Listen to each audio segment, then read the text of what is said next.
I'll be going through the answers quickly, so make sure your course book is open in front of you, and please stop and rewind the video as you need to. So, got your book open in front of you? Are your answers in capitals? Want to know why the answers are the answers? Then let's go. For question number 1, what the context is basically saying is that this person received fierce criticism from animal rights groups. But of course, we can't just use a strong verb like that. We have to use a phrasal verb. So what is the correct answer here? What is the verb that collocates with under? Came. If you come under something, it means that you receive that thing. For question number 2, the vocabulary that we have to choose has to be in contrast to what was presented in the sentence before about the animal rights groups.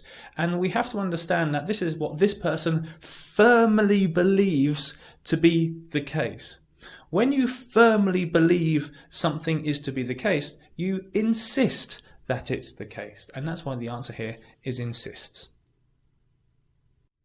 For question number 3, it's really quite easy. We've got to think of an answer that collocates with reasons. There's only one answer out of the 4 that we're given that actually collocates with some form of reasons. In this particular case, it's environmental to mean total or complete. And the only answer that does that is D, purely environmental reasons. Question number 4, a lot of things going on here. The basic main message talks about one of economics.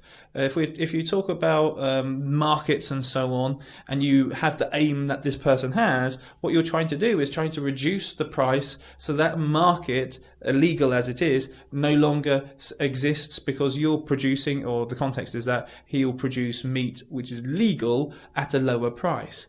If that's the case, where you're trying to produce or give something at a lower price than it's available on the market right now, then the verb you need for this particular answer is undercut.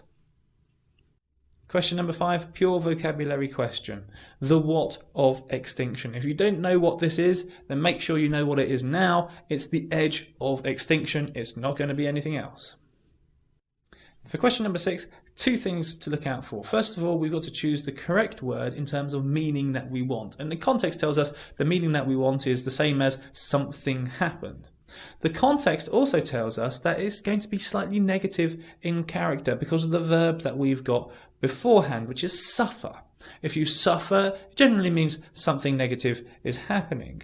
So we've got to choose an answer that matches both of those criteria. And there is only one answer, and that answer is fate. For question number 7, the word that we've got to choose has got to collocate with 2 things. First of all, we're talking about alligators. So the answer that we choose has got to collocate with alligators. And secondly, it's got to collocate with the form of the verb rising. Now, when we have a look at those 2 options, there is only one answer that ticks both of those boxes, and that is numbers.